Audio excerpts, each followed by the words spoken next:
जमीन, हमारी माटी, और लाखों अरबों रुपया बाहर के लोग आके कमाते हैं, बाहर के लोग आके कॉन्ट्रैक्ट लेते हैं, वे माइंस चलाते हैं, और हमारे लोग 3,000 4,000 फुटिया मजदूरी करते हैं। तो उस जिंदगी से अच्छा है मार दीजिए आप गोली, लेकिन जनता के लिए हम कुछ भी करेंगे, जनता के लिए कहेंगे। आप कोई नाम दे, अलगाववादी दे, उग्रवादी दे, आप जो कहें, हम जो भी मेरा हथियार कदम उठेगा वो जनता के लिए। बहुत दर्द है, आप कभी भी जाइए, खासकर ओपन कास्ट जहां है उन क्षेत्र में जाइए जहां कोलियरी है, आप यूरेनियम के क्षेत्र में जादूगोड़ा जाइए, आप टाटा जमशेदपुर जाइए, हर जगह जबरन गांव वालों की जमीन छीनी जा रही है। तो ये लड़ाई हमारी जमीन की है, जमीन की लड़ाई के लिए बिरसा मुंडा, सिद्धू कानू और रघुनाथ महतो चुहाड़ विद्रोह के ना उन्होंने हथियार उठाया था। हम भी उठाने से पीछे नहीं उठेंगे, चाहे जो परिणाम होगा। अरे मरने को एक दिन सब मरेगा, सिकंदर, महान सिकंदर खाली हाथ गया है, हम भी जीने के लिए नहीं आए हैं, लेकिन जब तक जिएंगे अपनी माटी में हक अधिकार के साथ जिएंगे। उसके बाद चाहे जो परिणाम हो, जनता के साथ हम है, जनता हमसे जो अपेक्षा रखती है हम उस पर खरा उतरेंगे। जयराम जी, अभी आप बोले कि जमीन की लड़ाई सीएनटी एक्ट 1908 में भगवान बिरसा मुंडा के आंदोलन के बाद शुरू हुआ था। अभी भी कई आदिवासी मूलवासी सड़क पर है। सीएनटी एक्ट लागू हो गया था, लेकिन भी उन लोगों का जमीन हड़पा जा रहा है। इसलिए हड़पा, हम बार बार कहते हैं, हमारे विनोद बाबू भी यही कहते थे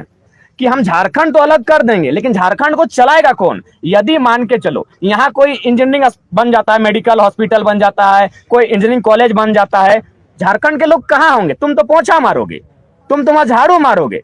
क्यों? इसीलिए बार बार कहते हैं पढ़ना होगा। ये हमारे आज बहुत सारे लोग दिल्ली का उदाहरण देते हैं, क्या दिल्ली के तौर पे यहाँ परिवर्तन होगा? संभव नहीं है अभी, क्योंकि दिल्ली में एजुकेटेड लोग हैं, वे पढ़े लिखे लोग हैं, वे लॉजिकली बात करते हैं। झारखंड के लोग भावनाओं में बात करते हैं। अरे उतना तो छोड़िए, झारखंड के लोग एक माने ये यूथ है जिसका कभी कोई पॉलिटिकल संबंध है, उसे बर्दाश्त नहीं कर पा रहे हैं। अरे भाई हम मेरिट से आए हैं, इनको नेपोटिज्म बर्दाश्त है, भाई भतीजा बात बर्दाश्त है, लेकिन एक टैलेंट से पढ़ा लिखा लड़का अगर आगे आ रहा है उसे ये बर्दाश्त नहीं कर पा रहे। तो झारखंड एक अलग परिप्रेक्ष्य में खड़ा होता है, यहाँ समय लगेगा बिल्कुल। सीएनटी में आने के बावजूद भी आदिवासी की जमीन धड़ल्ले से छीनी जा रही है, लूटी जा रही है। इसीलिए तो हम कहते हैं सरकार से हम पहला निवेदन यही करेंगे। आप कहते हैं ना आदिवासी मूलवासी, पहला शब्द आपका आदिवासी है, आदिवासी का ही विकास करें। अब बंद करें जादूगोड़ा की यूरेनियम के, बंद करें, क्योंकि वहां महिलाएं इस प्रकार की स्थिति में बहुत शर्मनाक स्थिति। अब बंद करें उन खननों को जिससे मानव को नुकसान हो रहा है। आप कीजिए पहला विकास आदिवासी का ही कीजिए, आज आदिवासी सबसे ज्वलंत मुद्दों में है, उसके बाद आप मूलवासी को ध्यान दीजिए। आप विकास किसी का करे तो यहाँ कोई विकास नहीं हो रहा है, यहाँ केवल पद, प्रतिष्ठा,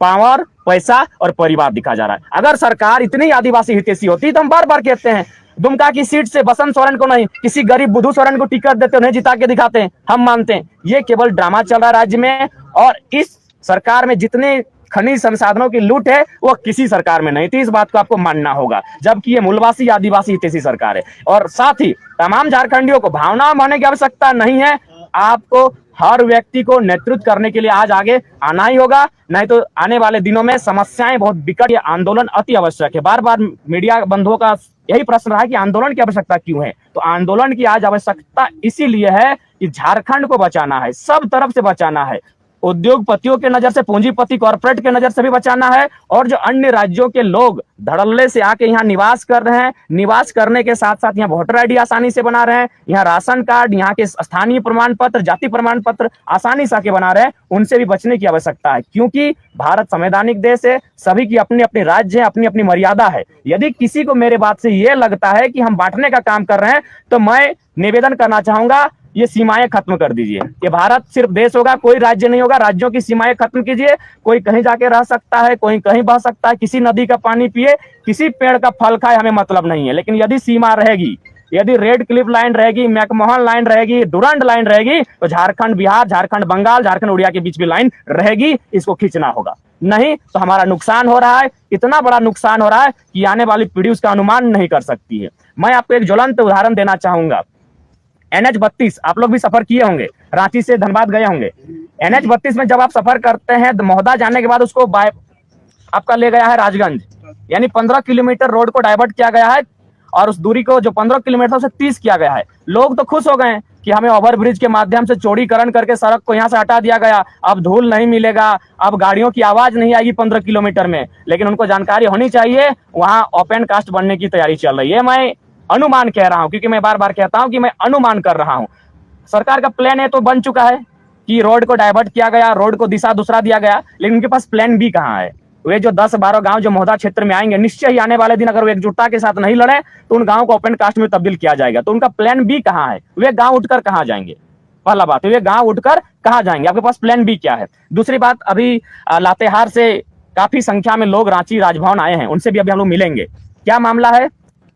जो आपका फील्ड फायरिंग रेंज का मामला है, वहां 245 गांव विस्थापित होंगे। बताइए 245 गांव बर्बाद करने के लिए आप फायरिंग रेंज की अगर स्थापना करते हैं तो ये किस प्रकार से मानवीय कह सकते हैं, किस प्रकार से आप संवैधानिक कह सकते हैं। तो उनका भी लड़ाई जो है वो जायज है, उसमें हम लोग समर्थन करते हैं और हम लोग वहां जाएंगे भी। तो इस तरह की बहुत सारे बातें अगर हम लोग एक एक करके बात करेंगे तो रात हो जाएगी, लेकिन झारखंड के मुद्दों का समाप्त नहीं होंगे। ओपन कास्ट चले जाए कोलियरी, वहां के जीएम स्पष्ट कहते हैं कि सिर्फ धनबाद के भौरा क्षेत्र में इतना कोयला मिला है जिससे हम पूरे धनबाद की भरपाई कर सकते हैं। लेकिन जिनका जो रैयत है आज भी केस कर रहे हैं, आज भी हड़ताल कर रहे हैं, आज भी थाना जा रहे हैं, लेकिन उनके साथ अभी भी इंसाफ नहीं मिल पाया है। इसलिए हमारी लड़ाई कितनी जरूरी है, आपके माध्यम से तमाम मीडिया बंधु आपको जोहार निहार करते हुए, आपको धन्यवाद देते हुए, आपके माध्यम से राज्य की 3.25 करोड़ जनता को यही संदेश हम देने के लिए आज आए हैं कि आज ये लड़ाई क्यों आवश्यक है, स्थानीय नीति क्यों जरूरी है, नियोजन नीति क्यों जरूरी है, उद्योग नीति क्यों जरूरी है। और अगर नहीं लड़ते हैं तो आप हमारा भविष्य क्या होगा ये स्पष्ट हो चुका है। हमारा भविष्य औपनिवेशिक गुलाम की तरह होगा,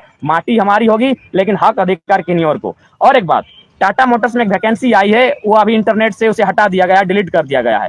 टाटा मोटर की वैकेंसी में स्पष्ट लिखा है, पोस्ट है आपका टाटा मोटर्स का 12,500 की सैलरी है, लेकिन क्या लिखा है, only Bihari candidates are allowed. इतना तो अमानवीय कहीं नहीं होना चाहिए, ये तो अनैतिक है। जिस राज्य में नौकरी दिया जाएगा, जिस राज्य में कंपनी है, वहां क्या लिखा जा रहा है, ओनली बिहारी कैंडिडेट्स अलाउड। यानी साफ शब्दों में कहें तो हिंदुस्तान की नौकरी और लिखा जा रहा है ओनली पाकिस्तानी आर अलाउड। ये क्या है भाई? यानी इसका मतलब ये बता रहे हैं कि झारखंड के लोग कितने पंगु हो चुके हैं, झारखंड के लोग कितने मानसिक गुलाम हो चुके हैं, झारखंड के लोगों में अब लड़ने की क्षमता नहीं रही।